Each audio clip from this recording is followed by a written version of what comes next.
Welcome to the Women in Edtech podcast, hosted by Wakelet. I'm Tisha Poncio, digital learning specialist for Wakelet, and today I have one of the most fun people that I have ever met in my entire life. You cannot have a Women in EdTech podcast without having this person on. So welcome, Ann Kozma from Flipgrid. Hello, my friend. Hello. I'm so excited to be on this episode of the Women in EdTech podcast. You know I love you. I adore Wakelet, your entire team. So I cannot wait to chat with you. I'm so excited. I have chills right now, Ann. Your fun background, you're at the Flipgrid headquarters right now. I am, and it's like I haven't been here for so long, so it feels so good to be in this space and seeing some of my teammates in real life, and it's a special place for sure. There is nothing like seeing those people that you love after not having seen them for so long. I definitely can relate to that. Well, tell everybody in our community, anybody that's listening today, tell us a little bit about you, what you do at Wakelet, and kind of your short journey to where you are now. Awesome. What I do at Flipgrid. So I've been to Wakelet. I can tell you what I did at Wakelet when I visited. But as Tisha said, my name's Ann Kozma, and I work as an educator innovation lead on Team Flipgrid at Microsoft. And I love to describe my job as a teacher helping teachers. So after 17 years in the classroom and as a coach in my district, I accepted this role. And really, truly, what I get to do is help people see possibility and cheer for and amplify the incredible things that educators are doing to empower every voice in their learning community. So that looks different, whether it's hosting professional development or professional learning opportunities or curating resources, working on the back end, creating content inside of Flipgrid, working with our incredible team, advocating for the educator voice. I get to see like advanced designs and behind the scenes things and say, oh my gosh, no, I don't think that will work, or yes, that's epic. So we get to advocate for educators and help bridge the community to the product. And I describe my job as a teacher helping teachers, and I love getting to work alongside folks everywhere as they are working to empower and support their learning communities.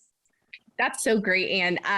Just as you're describing your role at Flipgrid, it is so similar to my role at Wakelet, where I really, that is my goal every day, is to empower others. And I know that you do the exact same thing in your community. But you're right, our roles look different every day. Today I'm doing a podcast. Yesterday I was working in a spreadsheet. So lots of things going on. Well, I'm excited to ask you some questions that I'm not sure our communities, the Flipgrid community, the Wakelet community, maybe new listeners, new educators out there know about you. So we're just going to get started and we're going to jump right in. But I will tell you, I always love doing rapid fire at the end. So be prepared for some crazy questions. Okay, I'm ready. So the first question is, what is your greatest passion? I love this. I love this question. And it's simple for me to say people. People are my passion. And I really think that what I do, I just want to cheer for folks. I think you know this about me, but I really truly believe in a better together mindset and celebrating the hard work and the effort, especially for educators. It's what I call the heart and hustle that folks are putting in. So definitely was inspired by that TED Talk back in the day, Rita Pearson, that said, every kid needs a champion. And I feel like I get to do that in my role as a teacher helping teachers. And I just love that people are different and people are unique. And that's what's so beautiful about this diverse global community that we work alongside of, and getting to really truly engage with people and celebrate people. I mean, that's what gives me joy. And I think that's what I love so much about my job. I work on a team called the community team. So it's all rooted in that human experience. I love that. And you're right. Anybody that knows you, has been around you for any amount of time. I can think back to the very first time I ever met you. I believe it was 2018. Flipgrid Live, right there at Flipgrid headquarters. We were all together. And I remember the very first thing I thought about you was, what a cheerleader. So in that regard, my question for you is, who is your cheerleader? When you're cheering on these global communities, who is your cheerleader? Oh my gosh, that's a great question. And I have just some dear, dear treasured friends in my life. I have a group I call the Biscuit Confessions. And so we cheer for each other. My mom sends me the most amazing, empowering, inspiring, celebratory texts, especially before like a big event or something. She'll just say, I'm watching, you're going to be great. And my family, of course, but I want to shout out Jess, Jornay, and Felly, the other educators on the team. Those are women who empower women. And I am a lucky recipient of that. And I feel like that's something that's truly special and unique. On our own team, folks cheering for each other to do well and to succeed and to be authentically you. So there's definitely some great communities of folks that I have in my pocket. And I mean, folks like you and friends like you, my PLN around the world, whether it's a tweet with a heart emoji, I take that all as folks who are championing each other, and I'm a lucky recipient of that. I love what you have really highlighted without coming out and saying it. But I always used to say this to my students: whoever your 5 people are that you're spending the most time with is who you become. Mm-hmm. And I think that's very true for you. It sounds like you have a group of amazing people around you, so that you are able then to cheer on these global communities. Well, next I have a question that just intrigues me in general about people. It's something that I really like to know because I think it happens to all of us. So what is something that people often get wrong about you? This is a really deep question. And it's really cool because when you think about it, I'm like, oh my God, how would I even articulate this? But I really think because I come in with a bunch of energy that folks think I'm probably at an 11 all of the time. And yes, I do have a lot of energy, and I think I get it from my mama, who's like a little 4'10" firecracker. But I absolutely love to disconnect and have downtime and quiet and slow it down to 0, as I say. And trying to create space for me, it's really, really hard to do. And I hear folks talk about things like toxic positivity, and I think, oh my God, do people think that about me? Do people think that about me? Because I have a smile on my face, or I come in with this energy, like, is this chick for real? But Tisha, I once got tweeted at by an educator who was like, do you work for a children's comedy troupe? And no, like, it's just me being me, but coming in at an 11 is not always me 24/7. I try and find balance, and I try and struggle with self-care. I struggle every day with it, but I champion, mindfulness and wellness and balance for others. And so I'm trying to take better advice from myself. But I think that maybe people don't know that when I am disconnected, I will be silent. And if it's silent for 48 hours, that's fine with me too. I think we're both there, because sometimes that is a misconception of me as well. People think because I get so excited and they're always seeing me excited that I'm always like that. The truth is, I love to disconnect. I sit outside with my hummingbirds and maybe don't post on Instagram. I've noticed I haven't posted on Instagram in a couple of days. I'm sure people are like, what's going on? It's just me disconnecting a little bit. So I completely understand that. Well, this one is a great question. And when I sent this to you, I was wondering how exactly you would articulate this one. So you're in Edtech. you were in education. If you want to know about Ann Kozma, I can tell you, you can go Google search her and you will find out her story. You'll see all of her experience. She has so many great things that she did. She's an Apple Distinguished Educator, Google certified. She got several very special person awards I saw. But I'm interested to see how you tell your story in 3 words. So tell me in 3 words how you got to where you are today. Yeah, this is an interesting question. And at first I was like, I can't. I mean, how do you choose 3 words that I don't know. So this is what I think. I'm just gonna roll with it, right? And I am gonna come back to energy. So I think energy is one thing that has been a driving force in my life, from my youth to my early 40s. I was voted most likely to explode in the junior high youth group. And I just think that's like the first grade teacher vibe that's always been inside of me. And I really, really believe that the energy you put out returns. And so I try and share that positivity with others. And sort of like if you think of, Adam Parker Goldberg, AKA Adam Short Shorts, as sunshine personified, right? Like the energy that you put out, that's my jam. And I think that's something that builds momentum. And so the next word building on that momentum, I really think is love.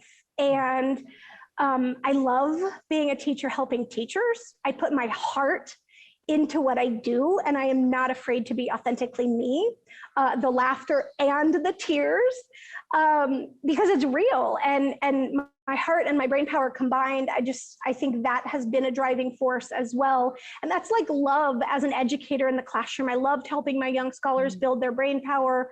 My love as a coach in my district, we call them teacher on special assignment, but really wanting my colleagues to feel valued and appreciated and love them into the safe space of trying new things with innovative technologies. And so that's how I progressed from the classroom, outside of the classroom, to a district level. And then a 3rd word, I was gonna be like, I don't know, Tisha, I don't know, but I came up with 2, so I'm telling you 4 words: connected/hustle, because I worked hard. I went after what I wanted. I started this transformative experience as a teacher using technology when we went 1-to-1 in 2010 with the first generation of iPod Touch. And we were told, if you don't share your story, someone else will. So that led me to become a connected educator.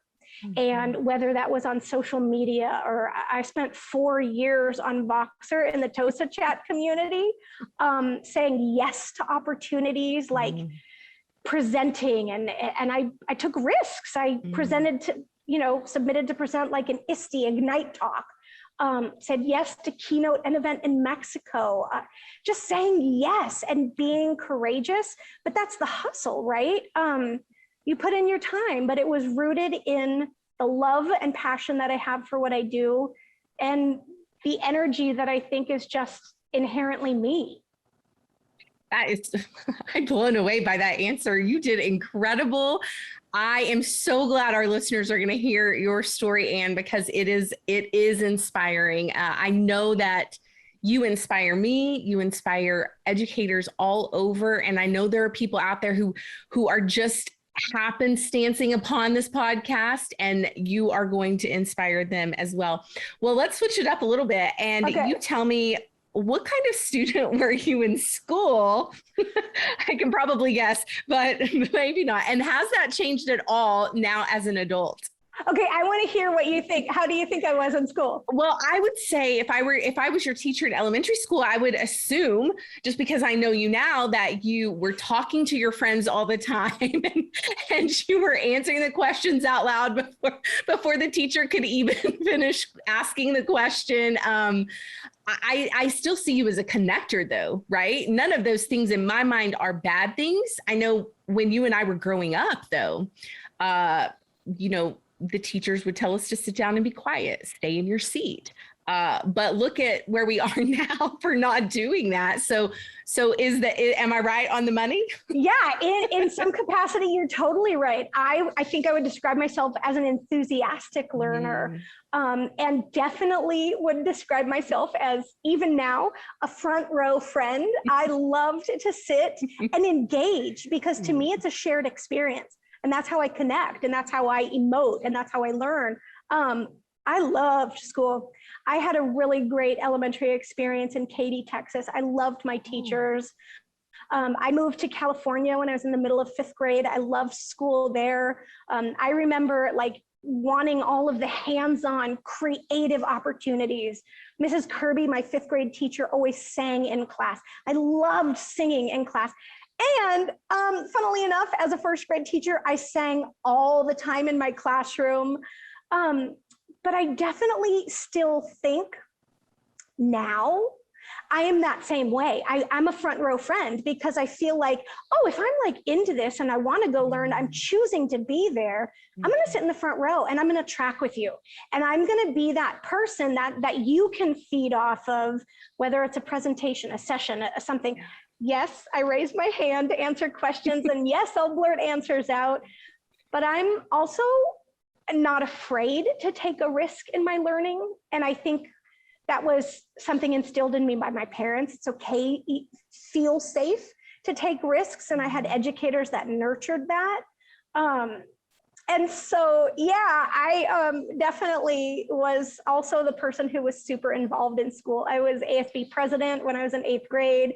I was the ASB social historian in high school, and this is before social media. So like I had to take pictures, take them to get developed, and make a scrapbook. But to me, that was like documenting and celebrating people. So yeah, it's interesting to look back and reflect on that journey, because I think exactly who I was in school is exactly who I am now. It really is a great reflection. As you were sharing your story, I was thinking back, and you're right. I was in yearbook. I was doing the exact same thing, taking pictures with the real camera, laying the yearbook out, physically, not digitally. Yep. And bringing my classmates together. As you were speaking and kind of telling your story, I did the exact same thing. It's very intriguing, and I have never reflected on that really until now, asking you this question. Okay. So this one's a little more serious, but this is a question that I believe I asked on the last podcast, our Women in Edtech, episode 1. So I wanted to hit that with you. How has failure shaped you?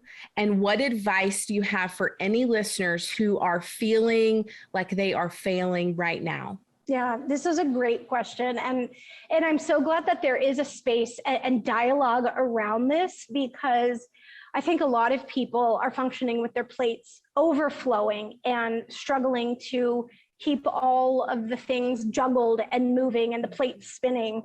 But as I was thinking about failure in my life and the lessons that I've learned, I have a very distinct memory of an experience when I was 18 years old, and I was overseas for 6 weeks for like a service project.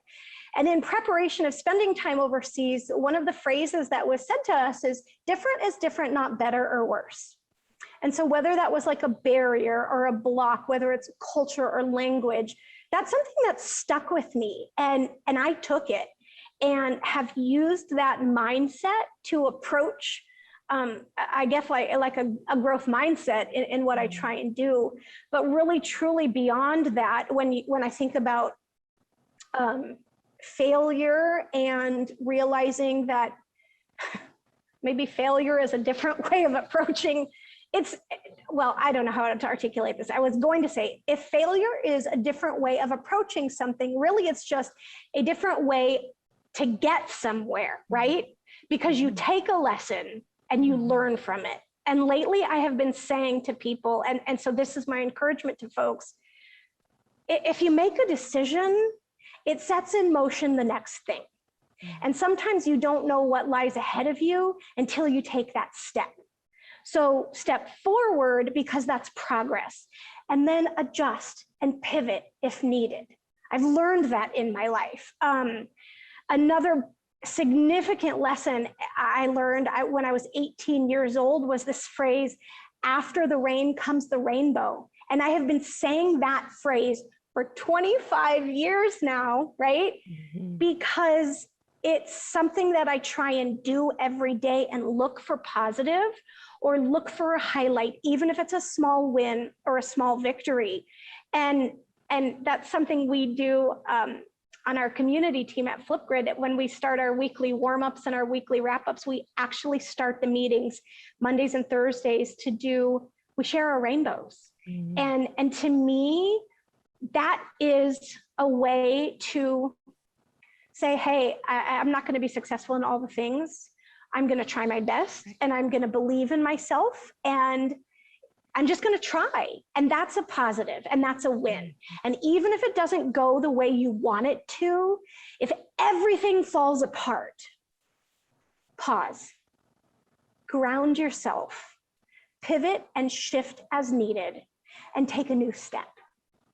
And don't be afraid. And that's said than done. But I really truly believe you don't know. You don't know what lays ahead. You don't know what's going to happen a week from now, 6 months from now, next year. Take one step and let the things come into play as they come. And that's how you do life, right? Whoa, I just shook the table in a major way. But like, even if I fall flat on my face, mm-hmm. I feel like that's forward motion. So I'm taking it as a win. Yeah. So, yeah. That's great advice. I love what you said about grounding yourself, taking that pause. I think in today's society, so many people glorify busyness. And their definition of success has been driven by the people around them, going back to that. So one of the things that I do is I ground myself. I do this before and after every Zoom call, every meeting that I possibly can. I walk outside, I take off my shoes, and I literally step in the grass, because what it does is it forces me to pause. Yeah. And I think if we get in that practice, then we're able to do what you said, which is to see the rainbows right after the rain. So that's great advice, especially this year for our educators. Well, and Tisha, thinking about what that could look like in a classroom setting, mm-hmm. it could be standing in the center of your room and breathing in and out. Yeah. It could be taking that moment of mindfulness with your students. It could be stepping outside into the sunshine or the fresh air. Mm-hmm. It could be purposefully pausing and listening to the sounds around you. It could be focusing on one word or mantra or affirmation. This is the beauty of like folks doing it in their own way, right? For me, it's going to the beach. In Southern California, I have access to the coast, and I will go and do what I call slow strolling. And literally for 2 or 3 hours, like on a Sunday morning, I will slow stroll and just breathe deep. And it's hard to create that space. It really, really is. And you have to, though, right? You have to make, I want to share this because as you were saying, just some ideas for educators in the classroom. Last year, when I was still in the classroom, I know many of you know Jen Saarinen, and she's a Flipgrid ambassador. I love her so much. One of the things that I did at the beginning of last year is because it was very stressful. I mean, it's still very stressful. I know a lot of educators are thinking things are going to get better, and they're feeling like it's maybe worse this fall. But last fall, I would go have lunch outside in my car, and I would open up the back of my car and I would just let the air come in, and I would take pictures on Instagram of my lunch. And Jen and I came up with this like lunch trading. And so now she has hashtagged it. If you are friends with her, she hashtags it lunch in the trunk. And that is really where it originated. I sent her a picture this week even. I was having lunch on the porch, which was just me disconnecting from being so connected. I mean, you really have to protect your energy. And so that would also be my advice that, whatever your scenario or situation, just find that time and that place. Sometimes it's even in the bathroom. Yeah. Right? Like I may not actually be going to the bathroom, and I may just be standing in the bathroom. But the purpose and intent behind it, that's the thing. It's okay to take care of you. And to every educator out there listening, and to every person out there, whether you're an EDU or not, I think that's something that we learn more of and have a different perspective as we grow on, right? And maybe it's perspective and age, I don't know, but taking care of yourself is hard work. It really truly is. And everybody is taking care of a family or a friend or a pet or a student or work responsibilities or social, commitments. Mm-hmm. But really, truly, purposefully taking care of you is something we all, I think, can probably do better at. Right. And I mean that with nothing but love, because I need to do a better job of taking care of myself. I'll say it. I know I do. But it means a lot to take that time and effort and energy and take care of you, because I'm sure you know the saying, you can't pour from an empty cup. You cannot, and I know that firsthand experience being a caretaker of a childhood cancer survivor. You can't. That is the very first thing I will tell everybody when asked for advice on self-care. Well, you make sure you're taking care of yourself, because if you aren't, you are no good for those students. You're no good for your colleagues. You're no good for your family. And it is hard work. You have to be very disciplined at that. So incredible advice, Ann. And don't feel bad about it. Take care of you and don't feel bad about it. I always say we're not packing our guilt trip bag. So unpack that, baby, and put all your things back and you take care of yourself. I have said that to numerous educators this year, and they always laugh, but they know it's true because they've been packing that bag. Yep. Okay, so this is the fun group of questions. These are my rapid fire questions. Okay. So those of you listening or watching, I did not give these questions to Ann prior, and I came up with some random ones before our call, which I thought was really fun. It just really matches our personalities. So the first one is, complete this sentence. Technology is blank. Pathways to share, to showcase, to celebrate, pathways to learn, pathways to explore. Technology is a pathway to you exploring your next adventure. Excellent. Okay. What is your favorite meal? But I also need to know if you can make your favorite meal. Currently obsessed with a seared salmon sushi. No, I do not have like a little blowtorch or raw salmon. I've never tried to attempt to make it, but I did not have sushi for approximately 18 months over the course of the last, chunk of time. And so that is like my favorite, but anything Thai food, Chinese food, or Mexican food, I could live on for the rest of time. Mm. Okay. This is a two-parter. Okay. So what is your favorite thing about Flipgrid? Oh my God. The community. The community is the heartbeat of this. And it's folks who inspire me every day with countless ways that they're empowering students to find, to grow in confidence, to share, to showcase their voice. Authentic voice for authentic audiences was my why in the classroom.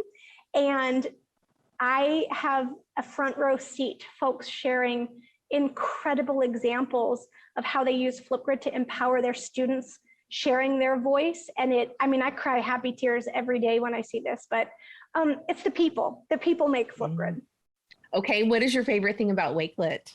Oh my gosh. Okay, Wakelet is my go-to curation tool. It lives on the home screen of my phone, and I find myself constantly curating resources with the push of a button, literally share to Wakelet, because I still live with like Post-it notes galore in my life, but using Wakelet as a curation tool makes like this beautiful, tidy organization in my life that helps me eliminate Post-its, right?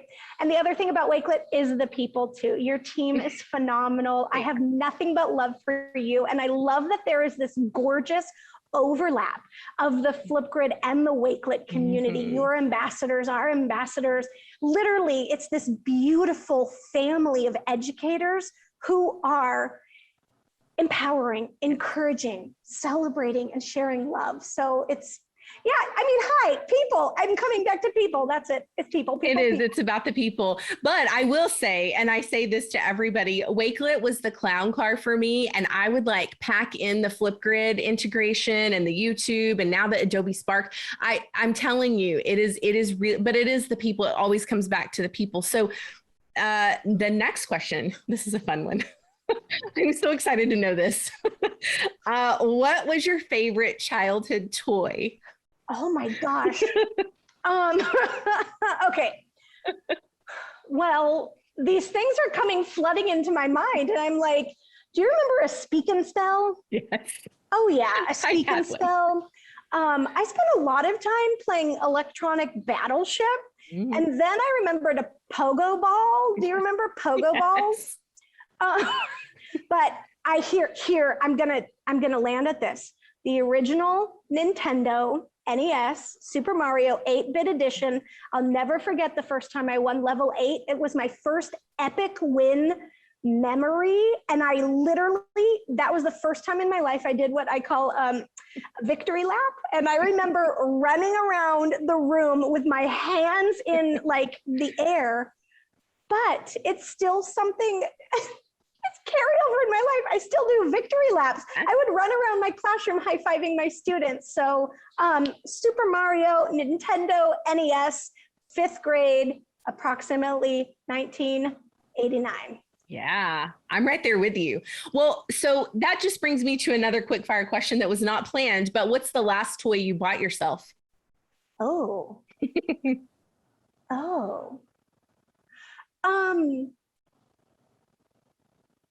Oh my gosh. I'm like drawing a blank because it could have been like an art supply, like paints or something. I'm trying to think. It could have been, what did I buy?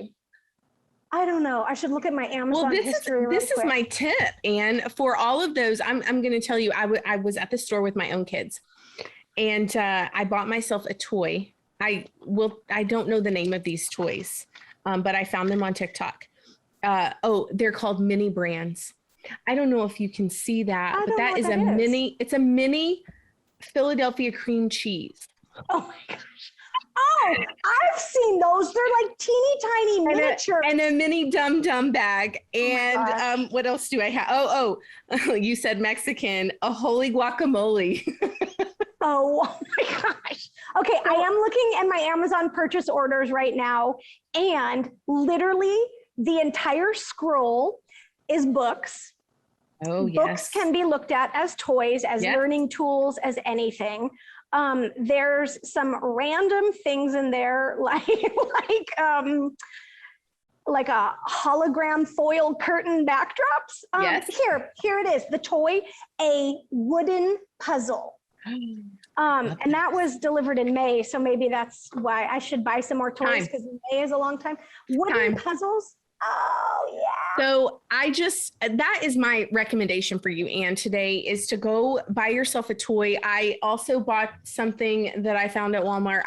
This is just my new recommendation, because we have to, like you were saying, we have to find joy in the pockets of time that we can make that joy. And I think sometimes we need to go back to those childhood memories where you were making victory laps around your win on Super Mario Brothers. That's a great answer. Well, this is a great call to action. More play, more play, more play. Which brings us to more joy, which we all need. Okay, this one, I'm so excited about this one. I love my own questions because I don't know these things about you. I love that you're like laughing before you even ask the question. What is one song that you could not live without? Like if you were on a deserted island and you could only hear that one song playing from the speakers in the sky, what do you choose? I find myself like defaulting to Andy Grammer, Good to Be Alive Right About Now. And it is a joy-filled song, but it's also celebrating the moment that it's good to be alive in every moment, right? And I think that maybe aligns to looking for the rainbows or realizing different is different, not better or worse. But I think I also really like the beat and find myself dancing to it. So good to be alive right about now. I love it. Okay, one thing that you're grateful for right now. Oh my gosh, to be in Minnesota. Not only to be here at Flipgrid, we celebrated Dot Day today. This is the day that we're recording it, so I got to do it live here in Minnesota, but it also means I get to see teammates and I get to see my family that live in town. So I'm thankful for the real life experience today. I love that. Well, before we go, tell me a little bit about International Dot Day. Tell me, let's just pretend like I know nothing about it. So I'm coming to you as an educator. I don't even know how I'm supposed to celebrate this. Give me your 1-minute spiel on International Dot Day. Oh my gosh, happy to. International Dot Day was a day created by an educator, Terry Shea, who wanted to celebrate Peter H. Reynolds' book, The Dot. And if you know the story of the dot, it starts with a young student who was very frustrated and didn't believe in her capability to create. And so her teacher inspired her to start with a dot and then sign her name. And it turned into this journey of her creating bravely and learning that she could make her mark. And so International Dot Day has become a global day celebrating creativity, courage, bravery, fun. But it's also a day that helps folks know you are uniquely you and you make a beautiful mark. So Peter and Paul Reynolds joined us today for International Dot Day and a Flipgrid live event. And we had folks from 131 countries tune in. And on international.day.org, there were over 21 million people around the world who signed up to participate. So next year, International Dot Day, don't forget to create bravely and always know you can make your mark, whether it's today on September 15th or September 15th-ish, any day of the year. I love that. I love that. Create bravely. I saw that all over Instagram. And I think that's one of the things that I need to be better at, being brave at creating. I think we all need that. And this has been the most fun conversation. I am so thankful that you have joined me today on episode 2 of the Women in Edtech Wakelet podcast. Do you have any last things you want to share? Where can people find you? Where can they follow you? Yeah, I love this. Thank you. Well, to episode 2 of the Women in EdTech podcast, shout out to everybody at Wakelet. Shout out to the Wakelet Wave community, the Flipgrid for All community. And Tisha, thank you for asking me to be on here. You can find me. I'm at Ann Kozma 723 on all social. And of course, with a Better Together mindset, please, if we are not already connected, I would love to be connected. And of course, want to say, let me know how I can help you. If you're getting started or already a pro with Flipgrid, we are here to help you and cheer you on. So Tisha, I think I'm going to have the biggest smile on my face for like the rest of time now. I love talking with you. Always, always love talking with you, Ann. Cannot wait to do this again. Cannot wait to see you in person. Thank you all for joining us today for episode 2. Remember to follow Wakelet on all the socials. You know, we're on Instagram, LinkedIn, Facebook, Twitter, TikTok. Rick and I are on TikTok. We're everywhere. And also go back and listen to previous Wakelet podcasts at wakelet.com/at the Wakelet podcast. You can listen to the audio versions on Spotify, Apple, or you can watch the video version on YouTube. So thank you again for joining us, and we'll see you next time.